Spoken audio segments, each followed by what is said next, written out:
Yes guys, welcome to a brand new video. My name is Conan and today I'm going to teach you how I personally stay shredded while traveling, while going on vacation. So let's dive straight into it. And so typically speaking, whenever I travel or go on vacation, I like to plan ahead. And so I like to schedule or plan my workout schedule around my travel and vacation plans because 9 out of 10 times, I want you guys to ask yourself this question. What is the purpose of traveling? What is the purpose of especially going on vacation? Most likely, it is there to relax, right? Enjoy yourself, de-stress. And so by having the burden, or at least having in the back of your mind think that, oh, I still have to track my food, I have to bring my food scale, I have to eat healthy, I have to get my workout in, I have to find a gym. All these things can add stressors, and they can kind of like take away from actually the vacation itself, which, again, the purpose of that is to like literally do the exact opposite. So if you can, try to at least have like a deload week, or try to revolve your deload week around your vacation time. So if you can plan ahead, so maybe in a couple months down the road, you know you're going to be going to Greece or Rome or wherever you're going to be going, try to kind of like fit in your workout schedule to plan accordingly to that. So if you know that in 3 months from now you're going to be going away, try to maybe plan out your deload week or an active rest phase during that time so you don't have to worry about having to train really, really hard and like really turning it on while you're like jet lagged and in a different country, different culture, trying to find a gym, all these crazy things, right? So try your best to kind of schedule accordingly. And now if that is not the case, so for me, for example, I had this big mastermind event that I got invited to go to, which was amazing, by the way. I'm a huge believer in investing into yourself, investing into your own knowledge, because the moment that you stop learning is the moment that you will no longer improve, right? So I'm a huge believer in that, just investing into yourself. And this was pretty spontaneous. And so I still did have to do my workouts during the time. I still wanted to stay on track with my food intake and my calories and my diet in general. And so here are a couple tips that I did personally to still kind of like stay on track with all of those things while being away from my home, away from my routine, right? So yeah, big mastermind event, which I got so much out of, which can actually make a separate video on this. But the first thing that I do all the time, not just when I'm traveling, but especially like even at home as well, just for personal preference, is intermittent fasting.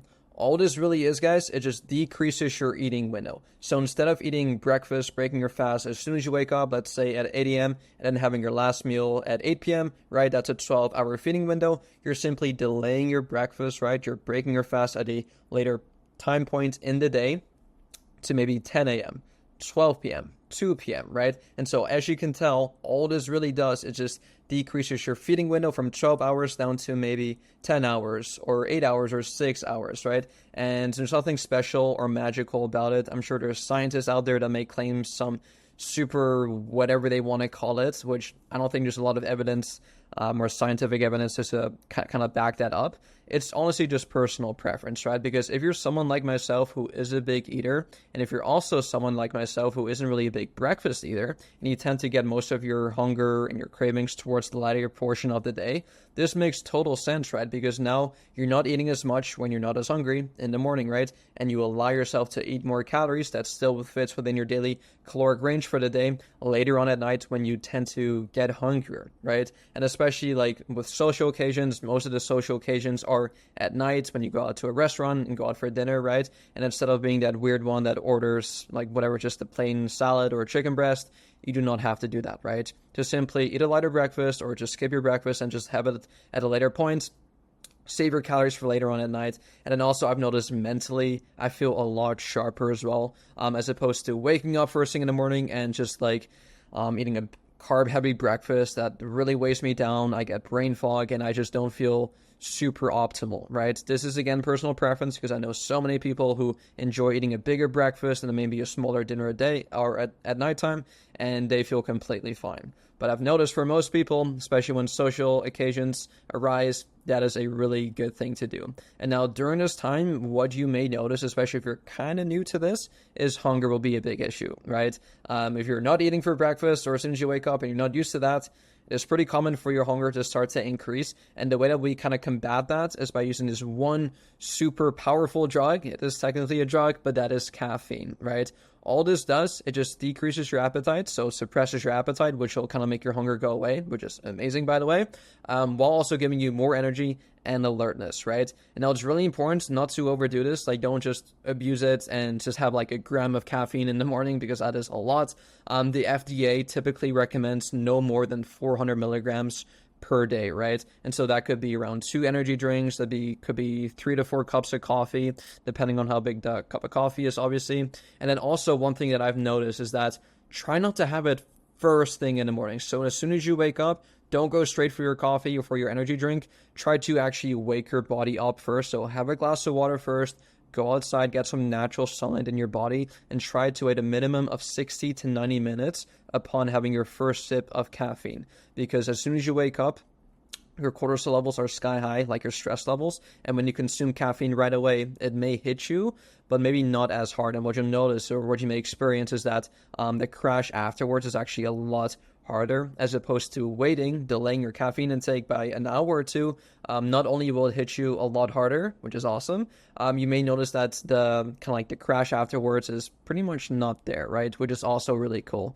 And now there's another caveat there, is that try to not have it too late at night either, because if you do, that could negatively interfere with your sleep, and sleep is really important just for losing body fat, building muscle, recovering from your workouts, and just like re-energizing from your busy day, right? So there's like kind of like a couple rules to keep in mind there, but just as long as you're not being stupid, you should be able to kind of incorporate this safely into your morning routine to kind of like be beneficial to you.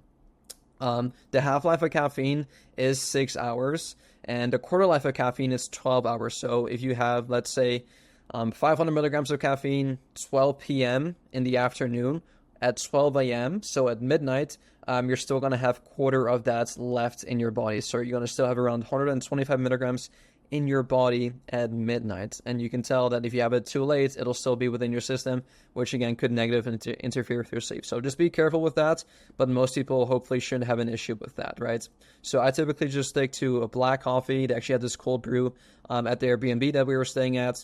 Honestly, not a big fan. I know it's summertime, but I wasn't really a big fan. I prefer my black coffee. I love it. It's delicious. It did kind of grow on me. I used to hate it. But obviously energy drinks, 0-calorie energy drinks are fine as well. Tea is also fine, but I'm kind of biased towards coffee, and I kind of like to stick to that. So even at the restaurant that we went to, I just talked to a black coffee. And now let's talk about actually breaking the fast, right? So let's say you've gone through this protocol, you woke up, delayed your caffeine intake, had some caffeine, and now you're finally ready to maybe break your fast at like 10 a.m. or 12 p.m. or 2 p.m., right? Most places, right, especially at this Airbnb I was at, it was all catered. So for breakfast, lunch, and dinner, I was surrounded by food, right? They had all these bagels, they had all these fruits, salami. Yeah, in the back here, you can tell they had like a bunch of scrambled eggs, sausages, bacon, potatoes, croissants here, granola bars, granola, blueberries, yogurts, muffins, you name it, right? So I was literally surrounded by all these things. But if you look really closely, right, it's like you can still see that there are some healthier options here, right? There's bunch of fruit, and whenever I see this, I get excited, not because of the croissants, not because of the bagels, but because of this right here, the strawberries, the watermelon, which, by the way, these two fruits are one of the lowest calorie fruits per serving out of all the fruits, and they're super filling, super nutritious, and they're also in season right now in the summer. And so whenever I saw this, I'm like, oh my goodness, I'm gonna load up on this, right? So I literally took an entire plate full of blueberries, berries, I think that, this plate right here, watermelon, strawberries, these are so good for you, and they fill you up a lot with really minimal calories, right? And so I like to break my fast with a bunch of fruits and vegetables, and if you can as well, with a lean source of protein. So depending on what they may have.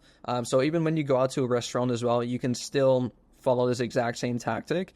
I ate this. This was like a egg frittata with like a side of greens, and I didn't eat the bread basically. So pretty much the gist here is I tried to load up on proteins and also fruits and vegetables, right? Protein obviously really important to make sure that we're building the muscle we're looking for. On top of that, the fruits and vegetables to make sure that we actually get our vitamins and minerals in. Lots of fiber as well, but this also kind of fills us up a lot more for really minimal calories, right? And especially when you're traveling, right? It's really important to load up on fruits and vegetables because you never know how often you can kind of get them in when you are traveling, when you are on the road. So whenever you do see the opportunity to load up on them, highly encourage you to do so, right? So this will also keep the calories nice and low to kind of save up for later on at night when you may want to indulge in a bit more food, right? And now when it comes to lunchtime, right, it's a couple hours after, let the food digest a bit, do your thing, whatever you're going to be doing when you're traveling or when you're at an event or traveling or on vacation, lunchtime, right? It's a couple hours after, exact same thing. Again, personal preference, but what I like to do is I like to almost mimic my breakfast. So keep the carbs a bit lower, load up on protein, lots and lots and lots of protein, and again, fruits and vegetables. This really ensures that I not only hit my protein goals, but that I get lots of vitamins and minerals and actually hit my fiber goals, right? And so as you can tell, I've pretty much checked two of the biggest boxes that most people lack, right? Most people have a hard time hitting their protein goals, and a lot of people have a hard time getting enough fruits and vegetables servings within the day, right? And we've pretty much killed both of those stones for breakfast and lunch, right? And as you can tell now, when dinner comes around, we've already hit our protein goals. We've already had most of our fruits and vegetables, which allows us a bit more macronutrients, right? For to eat a bit more carbs and also a bit more fats, while maybe having some protein as well, right? And so as you can tell, we're kind of like backloading our protein intake so that later on at night, we don't really have to focus about keeping the calories really low, focusing on only protein. We can actually have tastier meals, whether it's spaghetti or some pizza or like a burger or some fries, right? Because we've allowed ourselves to do that by cutting down on the calories later or earlier on in the day. So later on at night, when most of our cravings tend to kick in and when we may typically go out to a restaurant, we can actually indulge without having to limit our calories as much, right? And then even for lunch, we went out a couple of times. We went to a sushi place. You guys can still make healthy choices, right? Similar to here when we went to like a breakfast place, I just stuck to an omelet with some greens. At a sushi place, you don't have to get the sushi. You don't have to get the chicken chow mein. You can just get the sashimi, right? This is really lean protein. The salmon, a bit higher in fats, but so good for you. High in omega-3. We got some salmon there, wasabi, and some, green seaweed salad, which was also really good. So again, we can still make healthy choices despite eating out for breakfast and lunch as well.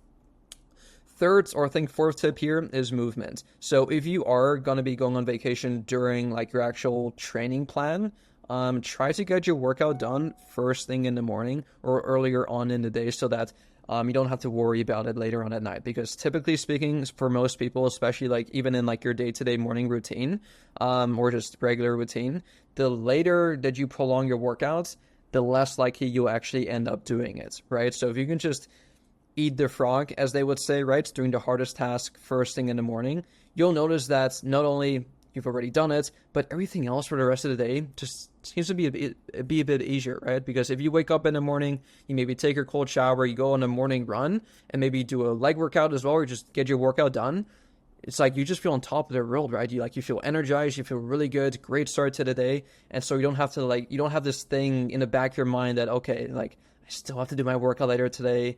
I'm going to be really busy. I don't know when I'll be able to fit this in. And I could just add so much just unnecessary stress, especially when you're like traveling or on vacation. So again, if you have scheduled workouts to do, try to get them done earlier on in the day. And now again, in an ideal world, you'd have your deload week or you have your active rest phase. So the workouts wouldn't be as important, but do still try to be active, get some movement in, especially if you're like exploring things. That's a great way to get some extra steps in, right? It's like if you're going to be exploring, like going on a couple hikes, climbing a mountain, doing some sightseeing, like, yeah, that's a great chance for you to increase your activity and get those steps in as well. So we got our workout done first thing in the morning, along with our run as well. Great start to the day, and we feel nice and energized, all that good stuff. And now when dinner came around, right, we had so many calories left over, and we could pretty much indulge in, of course, we were still mindful, but we could pretty much indulge in whatever the menu had to offer, right? So we went to a Topgolf place on this specific day. That's some amazing brisket, which is honestly so good. The sauce was incredible.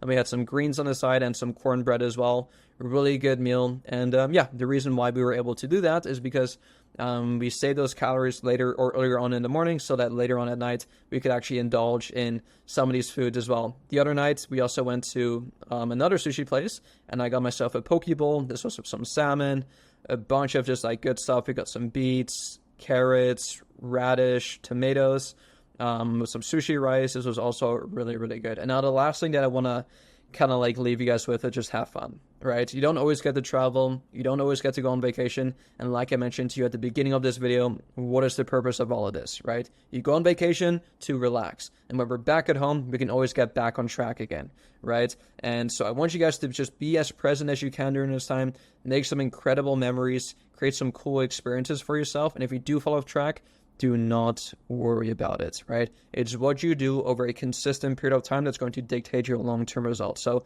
if you eat slightly more calories than you should have, if you miss the workout, that is not going to kill you. If you do that for years on end, yeah, it may be a bit harmful.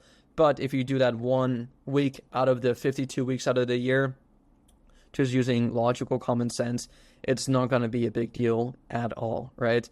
And yeah, life is all about living, and we don't have to constantly be like fitness focused.